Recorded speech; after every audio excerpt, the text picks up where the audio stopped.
এক স্বপ্ন বদলে দিয়েছিল ইতিহাসের গতিপথ। মদিনার পবিত্র মাটির নিচে খনন হচ্ছিল একটি সুড়ঙ্গ, আর ওপরে মানুষ ভাবছিল সব কিছুই স্বাভাবিক। কিন্তু একজন মানুষ রাতে ঘুমাতে পারছিলেন না, কারণ তিনি স্বপ্নে দেখছিলেন নবী মোহাম্মদ সাল্লাল্লাহু আলাইহি ওয়াসাল্লামকে। আজকের গল্প রাসূল সাল্লাল্লাহু আলাইহি ওয়াসাল্লামের রওজা রক্ষার সেই অলৌকিক অধ্যায়, প্রিয় নবীর লাশ চুরির ইহুদি চক্রান্ত। সুলতান নুরুদ্দিন জাহাঙ্গীর রহমতুল্লাহ আলাইহি তাহাজ্জুদ ও দীর্ঘ মোনাজাতের পর ঘুমিয়ে পড়েছেন। চারদিক নীরব নিস্তব্ধ, কোথাও কোনো সারা শব্দ নেই। এমন্ত অবস্থায় হঠাৎ তিনি স্বপ্নে দেখলেন স্বয়ং রাসূল সাল্লাল্লাহু আলাইহি ওয়াসাল্লাম তার কামরায় উপস্থিত।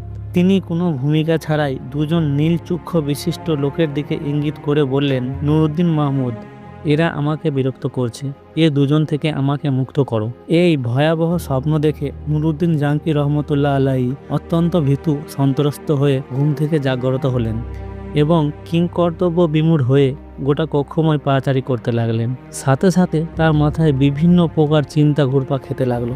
হৃদয় রাজ্যে ভিড় জমালো হাজারো রকমের প্রশ্ন। তিনি ভাবলেন, আল্লাহ রসুল তো এখন কবরে জীবনে, তার সাথে অভিশপ্ত ইহুদিরা এমন কি ষড়যন্ত্র করতে পারে? কি হতে পারে তাদের চক্রান্তের স্বরূপ? তারা কি রাসূল সাল্লাল্লাহু আলাইহি সাল্লামের কোনো ক্ষতি করতে চায় কি পর জীবনেও তার সাথে ষড়যন্ত্র লিপ্ত হতে? আমাকে দুজন ইহুদির চেহারা দেখানো হলো কেন? শয়তান তো আল্লাহ নবীর অবয়বে আসতে পারে না, তাহলে কি আমি সত্য স্বপ্ন দেখেছি? এসব ভাবতে ভাবতে সুলতান অস্থির হয়ে পড়লেন। তিনি উজু গোসল সেরে তাড়াতাড়ি 2 রাকাত নামাজ আদায় করলেন। তারপর মহান আল্লাহর দরবারে কন্দনরত অবস্থায় অনেকক্ষণ মোনাজাত করলেন।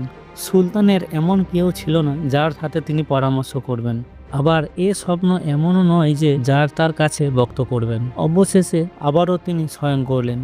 দীর্ঘ সময় পর যখনই তার একটু ঘুমের ভাব এলো, সঙ্গে সঙ্গে আবারও তিনি প্রথমবারের ন্যায় নবী করিম সাল্লাল্লাহু আলাইহি সাল্লামকে স্বপ্নে দেখলেন। তিনি তাকে পূর্বের ন্যায় বলছেন, নুরুদ্দিন মাহমুদ, এ দুজন থেকে আমাকে মুক্ত করো। এবার নুরুদ্দিন জাহাঙ্গীর রহমতুল্লাহ আলাইহি আল্লাহ আল্লাহ বলতে বলতে বিছানা থেকে উঠে বসলেন। তারপর কোথায় যাবেন, কি করবেন কিছুই ঠিক করতে না পেরে দ্রুত উজু গোসল শেষ করে মুসল্লায় দাঁড়িয়ে অত্যাধিক ভীত সন্ত্রস্ত অবস্থায় 2 রাকাত নামাজ আদায় করলেন এবং দীর্ঘ সময় অশ্রুসিক্ত নয়নে দোয়া করলেন। রাতের অনেক অংশ এখনো বাকি। সমগ্র পৃথিবী যেন কি এক বিপদের সম্মুখীন হয়ে নির্ঝুম হয়ে আছে। কি এক মহা বিপর্যয় যেন পৃথিবীর বুকে সংঘটিত হতে চলেছে। কঠিন বিপদের ঘনঘটা যেন চতুর্দিকে ছড়িয়ে পড়েছে। তিনি মুখ তুলে আকাশের দিকে তাকালেন। মনে হলো স্বপ্নে দেখা ওই দুজন লোক যেন তাকে ধরার জন্য দ্রুত গতিতে ধেয়ে আসছে। তিনি সেই চেহারা দুটোকে মনের মণিকণ্ঠ থেকে সরাবার চেষ্টা করলেন, কিন্তু কিছুতেই তা সম্ভব হলো না। শেষ পর্যন্ত নিরুপায় হয়ে নুরুদ্দিন জাহাঙ্গীর রহমতুল্লাহ আলাইহি চোখ বন্ধ করে আবারও তন্দ্রা বিভোর হয়ে শুয়ে পড়লেন। শোয়ার পর তৃতীয়বারও তিনি একই ধরনের স্বপ্ন দেখলেন। রাসূল সাল্লাল্লাহু আলাইহি সাল্লামের বক্তব্য শেষ হওয়ার পর নুরুদ্দিন জাহাঙ্গীর রহমতুল্লাহ আলাইহি কন্দমরত অবস্থায় বিছানা পরিত্যাগ করলেন। এবার তার দৃঢ় বিশ্বাস জন্মালো, নিশ্চয়ই প্রিয় নবী সাল্লাল্লাহু আলাইহি সাল্লামের রওজা মোবারক কোনো না কোনো মহা বিপদের সম্মুখীন হয়েছে। তিনি তড়িৎ গতিতে উজু গোসল করে ফজরের নামাজ আদায় করলেন। নামাজ শেষে প্রধানমন্ত্রী জালাল উদ্দিন মৌসুলের নিকট গিয়ে গোপনীয়তা রক্ষার প্রতিশ্রুতি নিয়ে স্বপ্নের বিবরণ শোনালেন এবং এই মুহূর্তে কি করা যায় এ ব্যাপারে সুচিন্তিত পরামর্শ চাইলেন। জালালউদ্দিন মৌসুলি স্বপ্নের বৃত্তান্ত অবগত হয়ে বললেন, হুজুর, আপনি এখনো বসে আছেন? নিশ্চয়ই প্রিয় নবীর রওজা মোবারক কোনো কঠিন বিপদের সম্মুখীন হয়েছে, তাই এ বিপদ থেকে উদ্ধার করার জন্য বারবার তিনি আপনাকে স্মরণ করছেন। অতএব আমার পরামর্শ হলো, সময় নষ্ট না করে অতি সত্বর মদিনার পথে অগ্রসর হন। নুরুদ্দিন জাহাঙ্গীর রহমতুল্লাহ আলাইহি আর কাল বিলম্ব করলেন না। তিনি 16,000 দ্রুতগামী অস্ত্ররোহী সৈন্য এবং বিপুল ধন সম্পদ নিয়ে বাগদাদ থেকে মদিনা অভিমুখে রওনা হলেন। রাত দিন সফর করে 17তম দিনে মদিনা শরীফে পৌঁছলেন এবং সৈন্যবাহিনী সহ গোসল ও উজু সেরে 2 রাকাত নফল নামাজ আনতে দীর্ঘ সময় ধরে মোনাজাত করলেন। তারপর সৈন্যবাহিনী দ্বারা মদিনা ঘেরাও করে ফেললেন এবং সঙ্গে সঙ্গে আদেশ জারি করে দিলেন যে বাইরের লোক মদিনা আসতে পারবে, কিন্তু সাবধান, মদিনা থেকে কোনো লোক বাইরে যেতে পারবে না। নুরুদ্দিন জাহাঙ্গীর রহমতুল্লাহ আলাইহি জুমার খুতবা দান করলেন এবং ঘোষণা দিলেন, আমি মদিনাবাসীকে দাওয়াত দিয়ে একবেলা খানা খাওয়াতে যাই। আমার অভিলাষ সকলেই যেন এই দাওয়াতে অংশগ্রহণ করে। সুলতান মদিনাবাসীকে আপ্যায়নের জন্য বিশাল আয়োজন করলেন এবং প্রত্যেকের নিকট অনুরোধ করলেন মদিনার কোনো লোক যেন এই দাওয়াত থেকে বঞ্চিত না হয়। নির্ধারিত সময়ে খাওয়া দাওয়া শুরু হলো। প্রত্যেকেই তৃপ্তি সহকারে খানা খেলেন। যারা দূর দূরান্ত থেকে আসতে পারেনি তাদেরকেও শেষ পর্যন্ত ঘোড়া ও গাধার পিঠে চড়িয়ে আনা হলো।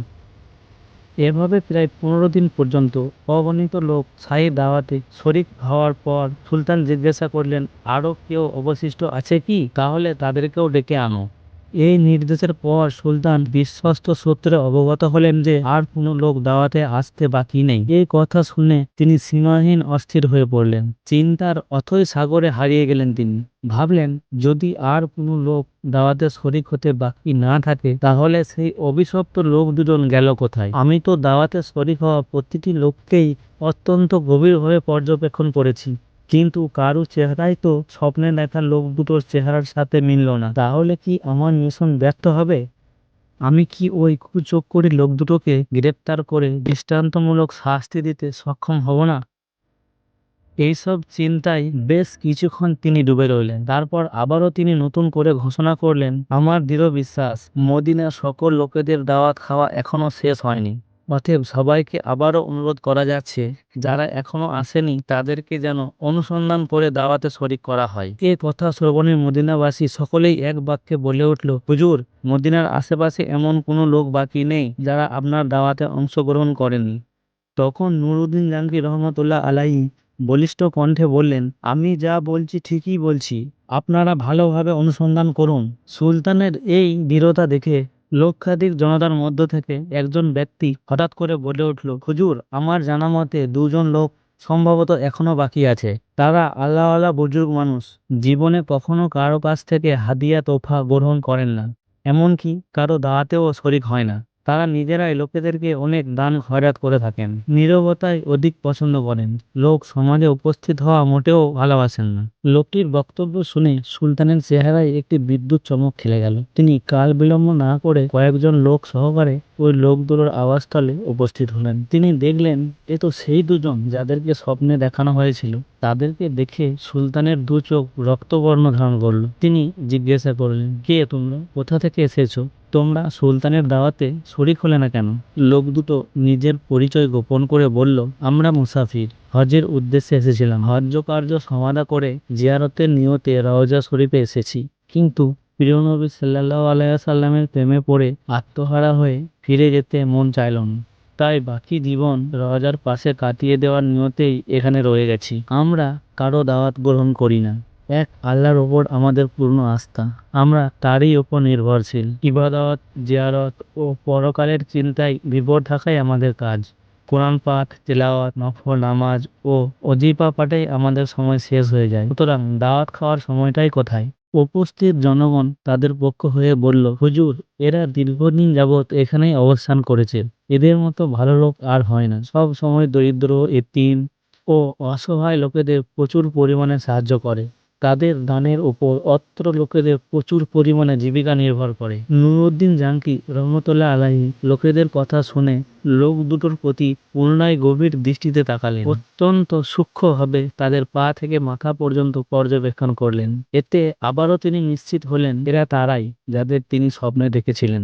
এবার সুলতান জলদ গম্ভীর স্বরে তাদেরকে বললেন, সত্য কথা বলো, তোমরা কে, কেন, কি উদ্দেশ্যে এখানে থাকছো? এবারও তারা পূর্বের কথা পুনরাবৃত্তি করে বলল, আমরা পশ্চিম দেশ থেকে পবিত্র হজ্জপত্র পালনের জন্য এখানে এসেছি। রাসূল সাল্লাল্লাহু আলাইহি সাল্লামের নৈকট্য লাভই আমাদের একমাত্র লক্ষ্য। এ উদ্দেশ্যেই আমরা এখানে অবস্থান করেছি। সুলতান এবার কারো কথায় কান না দিয়ে তাদের সেখানে আটক রাখার নির্দেশ দিলেন।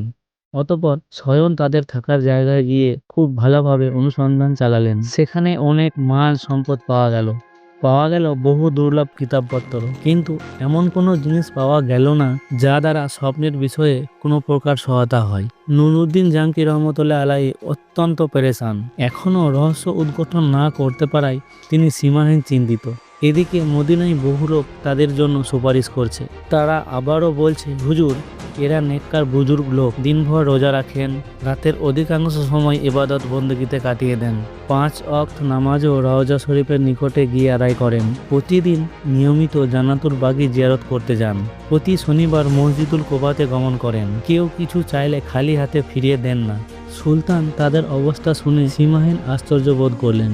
তথাপি তিনি হাল ছাড়লেন না। কক্ষের অংশে অনুসন্ধানের দৃষ্টি ফিরে যাচ্ছেন, ঘরের প্রতিটি বস্তুকে গভীরভাবে পর্যবেক্ষণ করছেন, কিন্তু সন্দেহ করার মতো কিছুই তিনি পাচ্ছেন না।